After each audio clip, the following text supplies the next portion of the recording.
why is your name not Faith Prasanna Basit? And why is it Faith Prasanna Chidri? You're not a mother? Okay. My mother thought of the name, so she named me Faith Prasanna Chidri. A B C D E F G. What about Hope? Do you have any answer? What funny? Come on, say something. You see her. First it properly and then. What? Did he funny? Okay. My hometown girl. I got a girl. A B C D.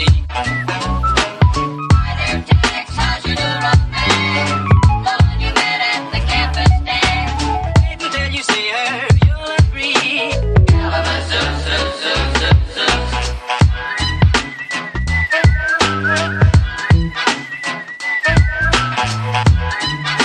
Don't wanna boast, but I got a girl.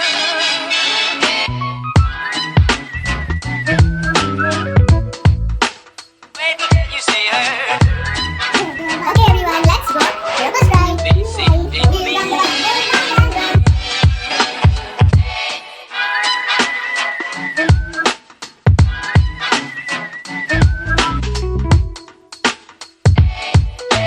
A B C D E F G.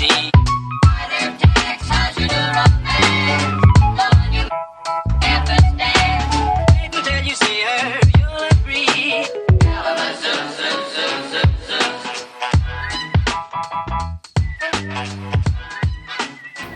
La la la, la la la.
Just putting curd on my face because since few days I see that my skin has become worse. There was a surge in heat and 37 degrees it had become, so it was too hot, and then my skin started burning up and I had more granules on my face, and so I was just putting this on so that it soothes my face. I'm just going to keep it for half an hour and cleanse it, and after that I'm just going to put honey also so that it moisturizes and act as a anti-toxin. So I was just listening to Andrew Wommack. I had so much of dish to do, so I was listening to something for one hour like that. It played for 1 hour, and I was just listening to this guy called Andrew Wommack, and he is so good. For us, what we would say is he's an old school, okay, because he is like to the point, straightforward, not mincing words kind of a person. He will just tell you as it is from the Bible. And there's a difference between his ministry and a lot of other ministries that I've seen that he does not compromise. He does not compromise on a lot of things. He will just tell you. And the audio that I was listening was about one of the part. Actually 5 parts he has, but this is one of the part. This is the third part, I think so. And it was about having an excellent spirit, how to have an excellent spirit. So he was talking about this. I hope I'm not looking too weird, but so he was mainly talking about it's a little touchy subject also. So he was talking about anti-homosexual, anti-abortion, things like that, which in today's world will be a big taboo subject again to talk about. So but he was going on, okay, it's his ministry and he's talking about it. He was going on ahead with it, and then he did not mince his word. He was like saying it straightforwardly, and that he was saying that I don't compromise, I'm not meant to compromise, and I'm just going to go ahead with it. So now why we don't normally say certain things is because we feel that we would offend other people, other people from other backgrounds, other religious backgrounds. So that is why a lot of time we don't say. And then he was saying one funny thing, that homosexuals eventually they come out of the closet, and in the same way Christians also should come out of their closet. Saying, and it was so funny and sarcastic tone. So because we don't talk about our own ideals, right? We don't stand for anything, we don't speak anywhere about the ideals. We know about it, but we don't have a stand, because we know that we will be criticized, or we will not be supported, or people will think we are weird or something like that. And talking about weird, he was also saying that people call Christians weird, but you know what, I am doing exactly what the Bible says, and Bible is not weird, Bible is normal. I am normal, okay? He was saying like that, something like that. And people who don't understand the fact that we are not supposed to be homosexual, and people who go after abortions, they are supposed to feel a little different actually. He said something like that. And he also says it directly to people. I have a way of saying straightforward, maybe you have a better way of saying. You can use tact, he means to say you can use tact and say, but I have always been like this and it has worked for me, he says like that. But it may not work for you, or it may work for you, I don't know, he says like that. So but he's straightforward, and he just goes like but I'll tell you about other ministries that I follow also, and they are equally good, and they have helped me so much while I was I'm still growing. But right now there is some established thought in my head, and I know that I will not move here and there. I'm stable right now in that area, like grace, okay? So when I came to Christ, when I came to God, I did not know anything about grace, okay? I was totally in a different zone, and I thought God, Jesus thing and Bible thing and Christian thing was a different thing altogether than what I believe right now, what it is today, okay?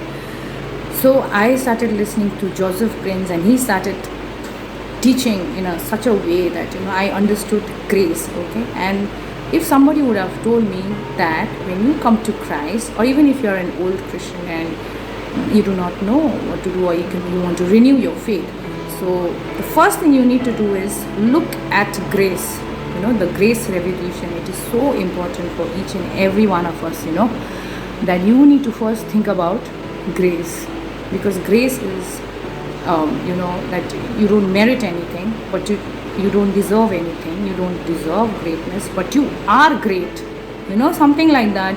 And and why does God do to you? You are nothing special, but God gives it to you. So that kind of a thing, a grace revolution, and it helps you so much in your self-development. It has helped me. I'm going to talk about it later on, not now, but it has helped me a lot in that area of my life, that the self-development and the self-esteem, So it has helped me a lot, and I'm stable in that area. I know that it will not shake, no matter how much you tell me, no matter what I face in life today or tomorrow, it's not going to shake. I know that for sure, okay? So these people like Joseph Prince and all, they be specializing in certain gift areas. Everybody has gifts, everybody has certain skills, in them. Nobody is skillless actually. You are not skillless, I am not skillless. The only thing is we need to know our skills. That's the only thing, and that takes a lot of time and a lot of research and analysis on self, I think, to find out what you're good at, to find out your own skills. So that's the only area you have to work on, I think so. But you are not skillless, I am not skillless, nobody is skillless, your neighbor is not skillless, right? So nobody is skillless. So what you need to so this Joseph Prince has helped me a lot. This he specializes in this area, grace, all right. So even Joel Osteen, he also has this, you know, smooth kind of vibe, and it just makes you happy. It makes you happy, it takes you to a comfortable place, you know. And then I think that's his gift, not skill, his gift, okay. That's his gift. In a Christian language it's called as gift, okay. So it's called as maybe he has that gift. Joel Osteen, Joseph Prince, they have their gifts. And Andrew Wommack's gift, I'm talking about Andrew Wommack especially. Andrew Wommack must be having this gift, you know, where he goes straight forward, straight from the Bible. He picks it out, everything straight from the Bible, and he gives it to you, okay. Joseph Prince and Joel Osteen are the ones who will, you know, give you a slow push, a gentle push from the back, you know, just go ahead, that we do with our children, right, when we are teaching them something. But Andrew Wommack is somebody who will give you a big push, go ahead, like that. He's somebody like that, and most of us will not be comfortable in that big push, but it is true. It's not wrong, it's not false. He's telling it from the Bible, right? So we can't say it's wrong. So that's the thing that we need to remember. So I was listening to Andrew Wommack, and I just love him. I heard so many new things, and I've never heard anywhere, and he is so good. And yeah, it is uncomfortable sometimes to hear certain things. And he was also talking about a little here and there. He was talking about racism, okay, because they live in America, they cannot talk openly about certain subject like BLM and all. They can't talk now. So he was talking in a little bit undertone. I was surprised why he was talking undertone, but he just said something like this, that I think I have started, you know, collecting it, absorbing it, what he means to say. He was saying that on this subject only, having an excellent spirit, he was saying there are people who cry about their own race, you know, that the color of your skin, that you belong to a certain race, and that you cry about it, that you think that you are in the receiving end, and that's not having an excellent spirit. He was saying like that. But here I have to say that to be a white person and to say that, it's very easy. I think so, because I have read so many things, I've watched so many things about the black perspective. You know, you need to have a black perspective, black people's perspective, how they think. So it's not that easy, whatever he said. There's a tendency to react. And here also in India, we have a certain kind of, the similarity is there, you know. Maybe it is not as big as that, but people have been killed out here. Northeast people have been killed out here, okay. There has been disparity, lots and lots of disparities. I have seen it with my own eyes, okay. And I am subjected also on a daily basis, okay. But I don't want to talk about all that, okay, about the experience. It's going to pull me down. So I don't want to talk about it, but I know that there is racism, okay. So I know that it is actually easy for a white person to say, talk about it so easily, I feel. So I cannot actually say that for sure, that you know, it's as easy as that. You know, you're just having a victim spirit, and it is actually not true. Or it could be that, yeah, supposing if I have an excellent spirit and if I walk around, okay, somebody or the other will pull me down. That is there. There's a persecution, right? That is down. They'll pull me down. And then what kind of spirit do I have? And continuously, if somebody does that to me, what is your spirit going to be like? I don't think any person could tolerate that. But that is what he is trying to say, I think. Having an excellent spirit means to keep taking crap or what? I don't know. So I think, yeah, that's what it is. I am actually not there. Maybe it is correct what he's saying, but I'm actually not there. My state of mind is not there. I have not reached there that, I'm somebody who will think that I have equal rights like you. Your race is important. My race is as important as yours. What makes us so different? I think about this equity, equality. So anyways, Andrew Wommack, Joel Osteen, Joseph Prince have different ministries, and they have different styles. They are equally good for you. They have different gifts. So that way everybody's important for your growth. That is what I'm trying to say. Thank you for watching.